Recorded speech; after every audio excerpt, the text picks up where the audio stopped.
I'm just overwhelmed. I don't know where to begin. To begin with, I feel at home for two reasons.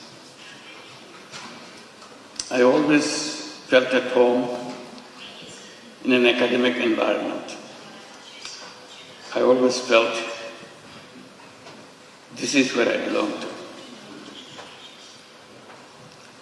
And being in that environment again makes me feel the feeling of being at home. Second reason that I feel at home,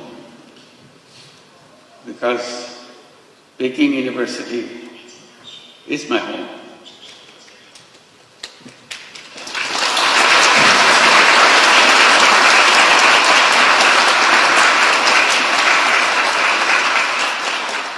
I am part of you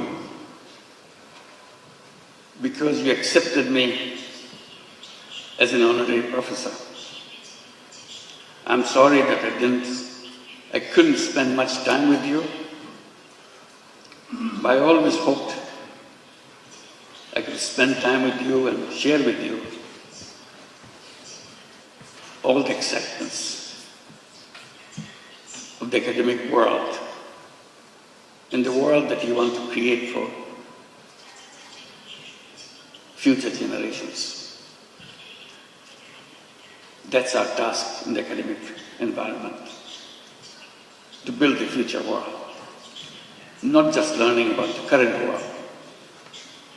It's the next world that we want to prepare for. So that makes me feel completely at home.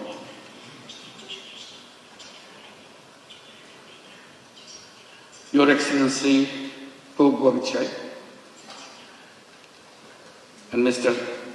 Kong Chuan, esteemed deans and faculty members, distinguished dignitaries, officials and guests,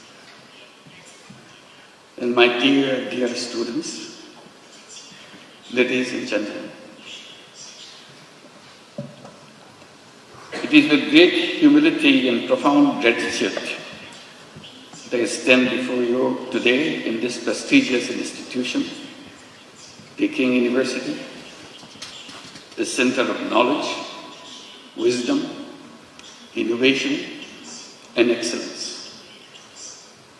To receive an honorary doctorate from such an esteemed university is a great honor for anyone. And I feel so humbled by your gesture for choosing me for this particular honor. This recognition once again reminds me of my commitment to work for realizing the dreams of the millions of youths who were the vanguards of the transformational changes in Bangladesh just last year. Their vision to establish a new Bangladesh in place of the Bangladesh that we had until last year.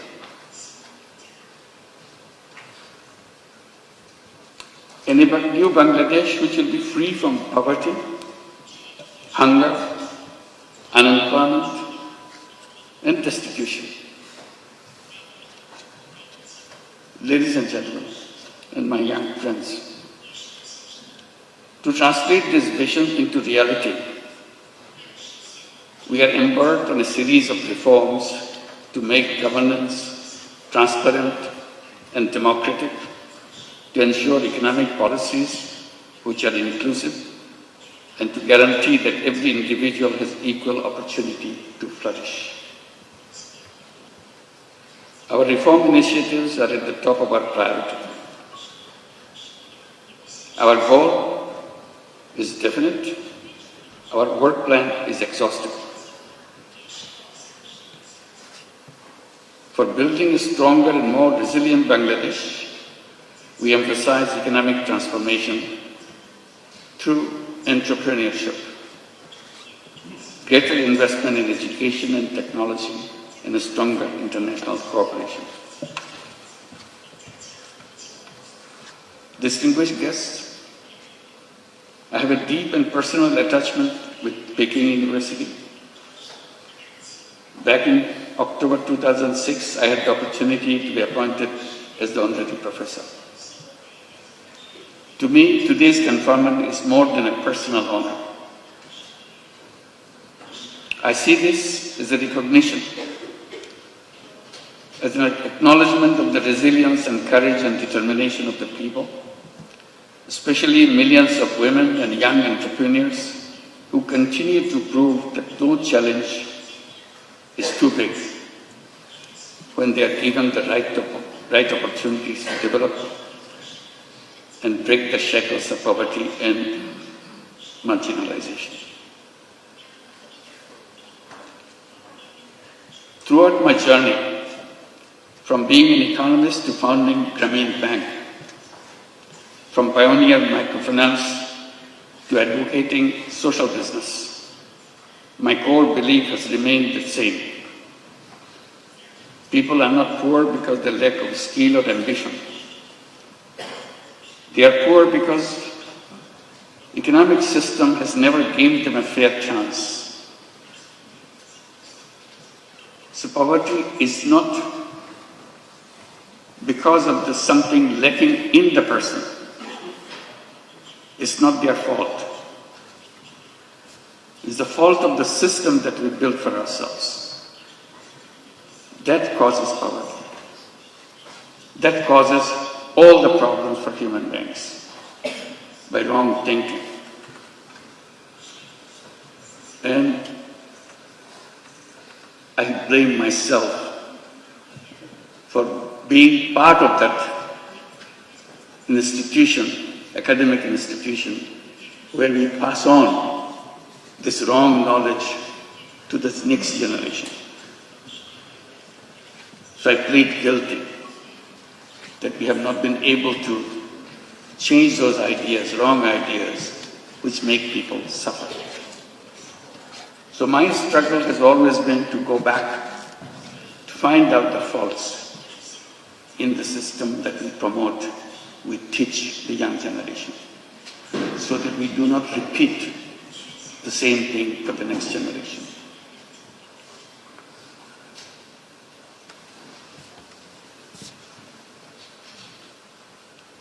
It is designed to serve only the wealthy, not the poor. That realization led me to create an alternative, one where even the poorest individuals could access the services of the institutions which are created for people. I've been promoting the idea to let the young people come to the universities, get good degrees from good institutions, and then go to the job market to become job seekers. I have been telling that this is a wrong idea. Human beings are not born to become job seekers. Job is a wrong idea. Human beings are creative beings. They enjoy doing creative things. Job is a negation of creativity. Job forces you to do things what your supervisors want you to do. Job is a continuation of the tradition of slavery.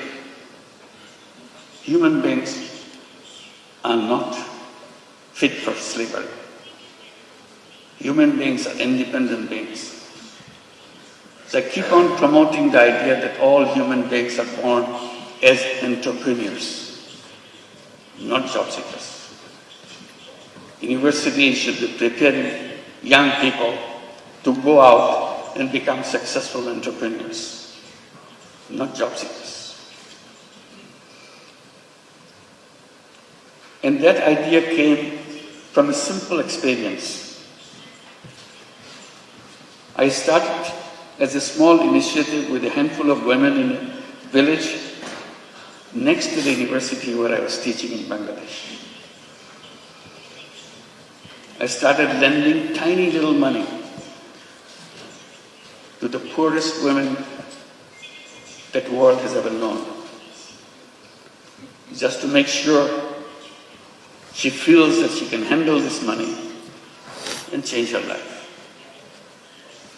I had no idea that whether it would come true, but I was amazed how these illiterate, poor women could use tiny little money, $10, $20 worth of money, and did a very successful way of paying back and change her income situation. And she continued to pursue that round after round and change her life. And it turned into millions of women all over Bangladesh, and with perfect record. That convinced me totally. All human beings are entrepreneurs, because we are taught in the textbooks only very special people are born as entrepreneurs. Rest of us human beings have to serve under them. I said, that's absolutely the wrong idea. If the poorest illiterate women in Bangladesh can become an entrepreneur with a $20 loan, $30 loan, anybody in the world can become an entrepreneur. It's natural to human beings. We didn't train them. We didn't tell them how to run a business. She figured it out all by herself, because it is innate part of a human being. So that continues with a bigger question to me. What should be the purpose of education? And I keep coming back. Purpose of education is to enable to go out and bring that all creative capacity to change the world.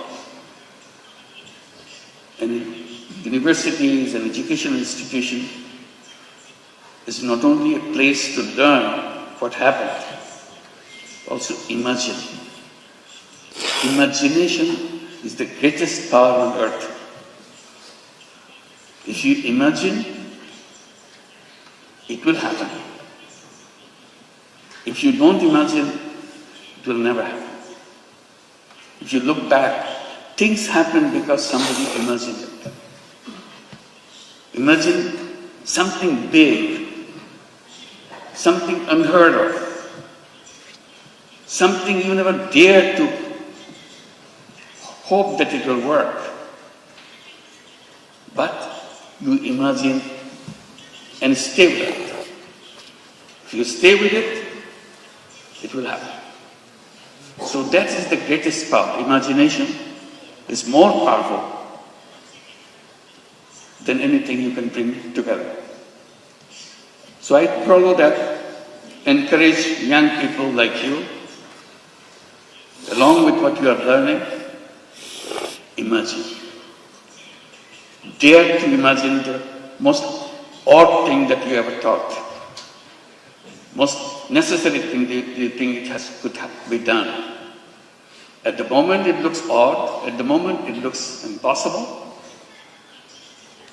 The human journey is about making impossible possible. That's our journey. And we can make that happen.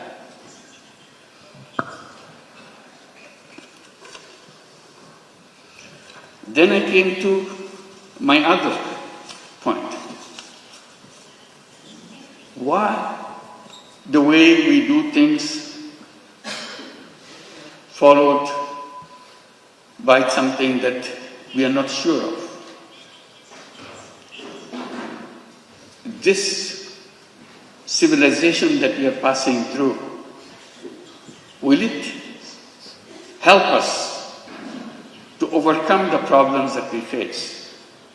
Problem of environmental crisis, problems of extreme wealth concentration, problem of massive unemployment, My answer is always no. This civilization will continue to make it worse and worse. I even dare to say this is a self-destructive civilization. We have no scapegoat. We have to build a new civilization as soon as possible. Abandon the civilization that we are passing through and move on to create a new civilization. And I ask myself, what will be the future of that civilization? The answer to me is very clear. That civilization must know that there is no environmental hazard left anymore. And that can be done with just creating a financial system, creating an economic system which doesn't depend on creating carbon emission. Carbon emission is going to kill us, so we have to get rid of carbon emission. We have to make sure there is no wealth concentration. We have to make sure there is no unemployment. So I come up with a simple formula by saying we have to create a civilization of 3 zeros. 0 net carbon emission, 0 wealth concentration, and 0 unemployment. Sounds very reasonable, but to work it out, you have to abandon the old thinking process. You have to create a world where each human being will be given an opportunity not only to express his selfish interest, also selfless interest, and create not only money-making business, create business to solve problems without any intention of making money yourself. We call it social business. So we have a series of ideas how to create this new civilization. And now I pass it on to the young people between age of 12 to 35 to create what we call 3-0 clubs. 5 young people get together, create a small, tiny club, 3-0 club. What do? Each person, each member of that club commits to undertake a new journey of life. I shall not contribute to global warming myself. I'm not saying the whole world should do that. I'm saying to myself, I do not want to contribute to carbon emission. How? If I do it now, 7 days a week, I promise to do it 6 days a week. If I achieve 6 days a week, I want to do it 5 days a week. If I achieve 5 days a week, gradually 2 days a week, 1 day a week, and nothing. So I become a 3-0 person. Idea is if I can become a 3-0 person, you can become a 3-0 person, world would be a 3-0 world. That's a simple idea. And I'm amazed by the response I get from the young people all around the world. They keep on adding numbers, 3-0 clubs. I hope you'll consider examining whether you'd like to form your 3-0 club and create a new civilization, which you'll be proud of. This is an imagination, but the imagination is where the journey begins. Let's begin the journey. Thank you very much.